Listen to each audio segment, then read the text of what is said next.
What I want to do with this conversation is particularize it and focus in on campus pastors and their work with students. Of all the topics in the book, there are three that really stand out. How to be a thinking Christian, how to deal with God's will, and then biblical interpretation. Right. So I wonder, let's just start with being a thinking Christian. Sure. Well, over and over again, I tell our congregation here that using your brain is not antithetical to the Christian faith. And what many young people have come to hear is that if you're going to be a Christian, you have to reject modern science. You have to accept the idea that the earth is 6,000 years old. You have to take a very literal view of the book of Genesis, chapters 1 through 3, and all the genealogies that are there. And when young adults hear that, thinking young adults who are trying to find the truth, and they've been in science class, and you can sort of see the charts and the graphs, and then they come to church and they say, no, you have to throw all that away if you're going to be a Christian. We leave them with no choice, many of them, but to say, well, if I have to choose between science and faith, and that faith is directly contradictory to the science, then I'm going with science. I think the task of campus ministers is to help young adults see that that's a false dichotomy. We don't have to choose. God gave us a brain and expects us to use it. And Roger Olson, in his book, Questions to All Your Answers, has this wonderful quote in which he says, we do God no favors by insisting that we or other people be gullible, that we check our brains at the door of the church, that we not think and ask hard questions. That's not what God wants. God gave us a brain to use it. And so I'm constantly telling people that. You know, when you join this church at Resurection, I tell our visitors, I'm asking you to think for yourselves. I'm not going to spoon feed you the truth. I don't have all the truth. I'm going to do the best I can to understand this. And I think when young adults understand that they can ask hard questions, that God isn't offended by their questions, that science is a tool to understand. Actually, the scientists, even those who are non-believers, are doing liturgy. They are exposing the glory of God even if they don't understand it. And when we rightly understand the Bible, not as a scientific textbook, but as a book that reveals to us the greatest truths about the nature of God and who we are, then you can see that those two go hand in hand. And I think if you guys can help young adults see that, that goes a long way in helping young adults say, okay, I can be a thinking person and a Christian. And in fact, there's really great reasons to believe, and you don't have to give up, you know, the broader base of knowledge about the world as we understand it. Time and time again, students have come into my office after a Western civilization class or biology or world religions class, and they're about to quit because their Sunday school answers don't work anymore. Yeah. How do we help students move from the Sunday school answers to being those thinking Christians you're talking about? Well, I think that's one of the things that we've tried to do here at Resurection is there are many pastors who, you know, you have this body of knowledge, but then you're afraid to give it to your people because you're afraid it's going to shake up their faith, and so you don't ever talk about things like, well, I could give you hundreds of examples, but you don't stretch people in worship, and so then your kids grow up, they go to youth group, and they kind of get this sometimes an overly simplistic faith. They go off to college, and they have people who are, you know, intellectuals who are challenging them, and they never heard in church that there were, you know, that their pastors ever thought about these issues or even were aware of these issues. And so, again, it leaves them feeling like their pastors, their youth pastors, their Sunday school teachers just didn't understand the truth as they understand it now.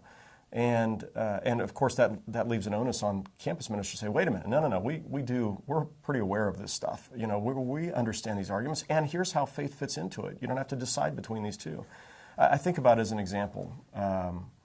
Biblical scholarship. When in seminary, you learn, say, the book of Isaiah, that you get to the 7th chapter and you hear that a virgin shall be with child, shall conceive and be with child. And you read the context of that, and you know that this is really about what's happening in the time of Isaiah. And at the same time, early Christians read that passage and they said, yeah, but look, this is also pointing towards what God would do in Jesus, so it becomes a type of something that God's going to do later. Well, we never teach that in the church because it's just so great a passage and we don't want to undermine people's faith, and so we just sort of keep teaching that was a direct prophecy primarily about Jesus as opposed to a prophecy primarily about Isaiah and his bride-to-be. And then people go off to college, they learn this. I had a college student, at one of our kids who grew up in the church. She was at a local university, and she heard this, and it totally undermined her faith. And it's like, oh, I've tried to teach you this. Didn't you hear the sermon where I tried to help you understand so you were ready for that? But, you know, she hadn't heard that sermon. Likewise, when it comes to other religions, here at Resurrection, I did a whole series of sermons a few years ago on Christianity and world religions, in which instead of bashing all the other world religions, we took seriously the questions young adults ask about the other faiths. We looked at what we could learn from, how we could appreciate and dialogue with people of other faiths. And then we got to the end of the sermon series, and I said, but here's why I'm still a Christian.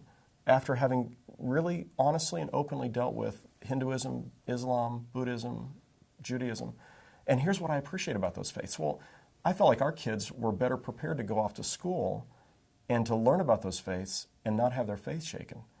The problem of suffering is another area where people without an adequate understanding of the doctrine of providence, their faith is going to break down somewhere along the way. It is going to, it's going to be a problem. And I have a chapter in my book, Seeing Gray, in a World of Black and White, which talks about, uses Fowler's stages of faith.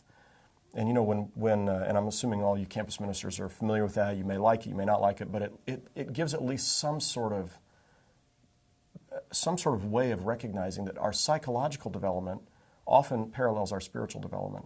And so we have kids who, there's a certain level of faith that you're going to expect from a child who's 4. And then there's another level when they're 12. And the thing is, when we get to our late teens and early 20s, we begin questioning everything. And in the process of that, sometimes we have our first experiences with tragedy and suffering, and that will leave many young adults feeling like their Christian faith didn't work if there's not somebody there to say, okay, now let's talk about ambiguity. Let's talk about complexity. And so, I would say we as pastors, as campus ministers, we have to have dealt with those complexities, with that ambiguity. We have to be able to wrestle with and have a faith that isn't so much about certainty but mystery. And I've come to recognize that God really isn't so concerned about giving us certainty. God is about mystery. And there are things we can know, and there are things that God reveals to us, and Jesus Christ is clearly God's definitive word. But I think there's a whole lot of young adults who've just been turned off by a kind of certainty in a black and white, overly simplistic faith. And I think it's you guys' job to help those kids see that that's not the only way to understand the Christian faith. Right. That's great. I think when I read this chapter, it's when you talked about Christianity turning their brains off.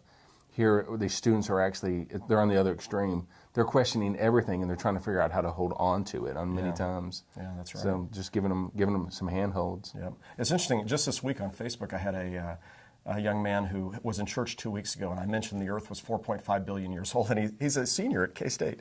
And he emails me, he Facebooks me, and he says, where'd you get that number, 4.5 billion years? Do you think that seems like a real gross exaggeration? I'm like, well, it's the standard, scientific estimate of how old the Earth is. I said, the only people who don't hold that are the young Earth creationists. And he writes back and he says, well, I'm a young Earth creationist. And I'm like, wow, that's pretty interesting to find a college student who's in that place. But he's come to believe and been taught by his pastors in the past that in order to be a Christian, you have to believe the Earth is 6,000 years old. And I thought, he's made it through his senior year in college. Now he's a journalism major and not a science major, so maybe that's helped. But for most young people, if that's their only option, they're not going to get it. And we have to be able to give reasonable explanations for how faith is not only not inconsistent with the intellect, but is actually maybe the most consistent thing with reason and intellect.